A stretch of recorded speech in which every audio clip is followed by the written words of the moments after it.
Hello and welcome to another modelling video. This is Alan from the Makona Man at YouTube with another model build. Unboxing, building, reviewing the 1986 SOMUA S-35 French tank from the interwar Second World War. In 1/35th scale by the French manufacturer. Hell yeah. The boxing reference is from scalemate.com. Purchased for around $10, this has sat in my collection for quite a while and realised it is the exact same tooling as the Platz Girls and Panzer variant minus the decals, which are not too detailed or ornate.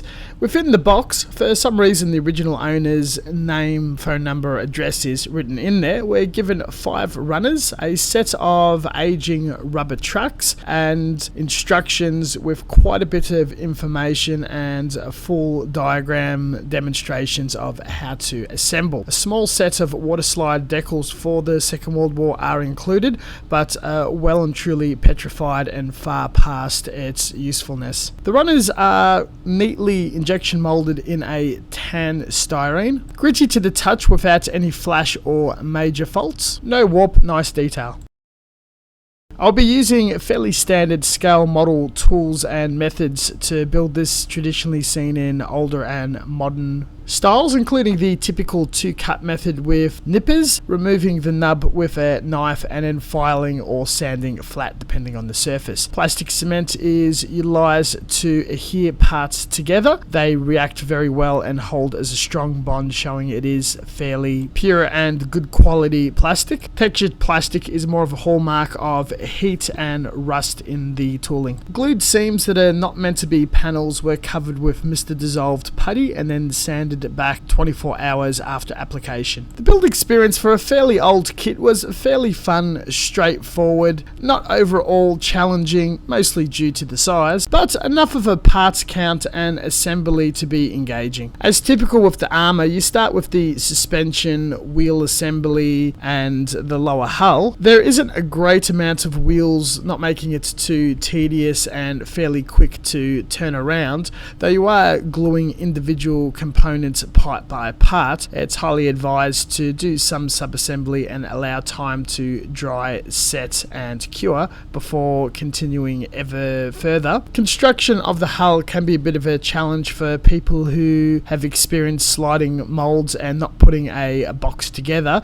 It's very similar. Put a few sides up to make a corner, allow to set and cure before finishing it off and making sure it's square.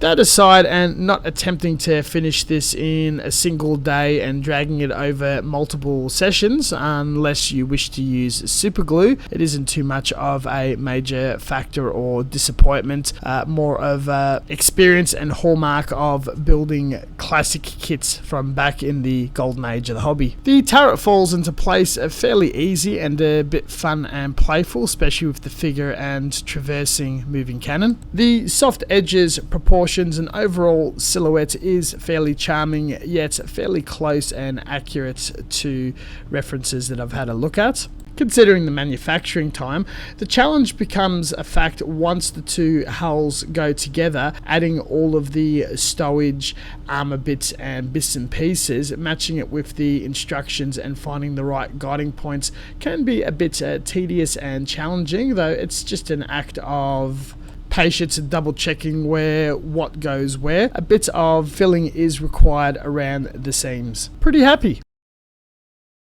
French armour has some wild schemes, but I'm going for the 2018 box cover version from Girls and Panzer. BC Freedom School, which this version does not appear in the animation. I've decided to keep the wheel well armour separate, plus the turret from the hull to be painted separately and assembled after painting. Spraying is automotive primer thinned down with super cheap auto premium lacquer thinner through a 0.5mm Chinese steel double action airbrush. Parts are attached to non-painted mounting points with alligator clips or larger pegs and mounted on corrugated cardboard to allow for drying. The main hull is painted in 2 halves, allowing each side to dry. Once cured, I was able to inspect for any texture, paint flaws or issues with the seams that I've previously filled and may have sunk. This has taken an opportunity to sand it down and fix anything that may appear or come through in the paintwork. Then proceed to airbrush a few tones of green in a stepped light color gradient scheme. Steps include using a darkish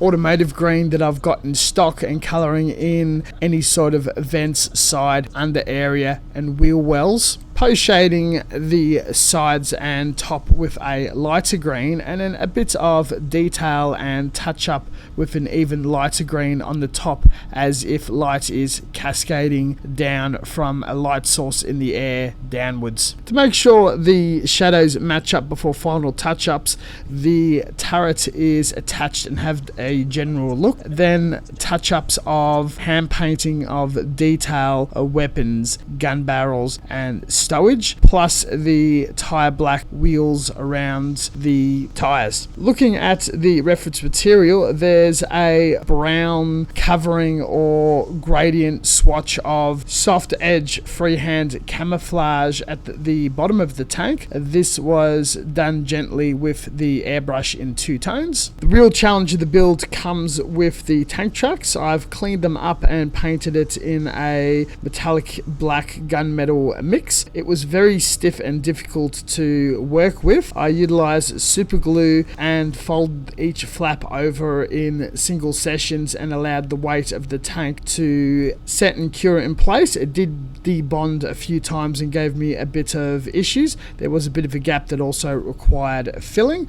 Once finished, PVA glue stuck the wheel armor into place, and then the club logo was hand painted to the side. For added definition and the anime cell look, weathering washes were applied with a black pin wash around all the detail and lines, and some of the corners touched up with a weathering pencil. After every element was cured and dried to the touch, a flat clear was dusted on in multiple coats to dull down any gloss or variant finishes of finish from the different products I've used. I did this over a couple of sessions to make sure the sheen was uniform and the glossy bits did not come through strong in certain panels or components. An additional steel wire was stuck in the back as an antenna, saving myself about $50 to $100. I've got the same results, but with a slightly little more challenge in the tracks and the need to hand paint. Very happy with the result that came out. I had a lot of fun building this. I'm a big fan of armor and not so much familiar with the 35th, as they take a lot of time and space, but I have built Hellier 72nd kits before and thoroughly enjoyed them and highly recommend as a hobby subject both for their older and newer offerings. This is no exception. This was very fun to build. It looks pretty good and faithful to the original one. It even polishes up nicely and good enough for the GuP and Panzer finish. I have been informed that there are more modern and expensive offerings of this, or even aftermarket tracks to improve in that area, which I'm not personally too fussed about. Just wanted something fun to throw around.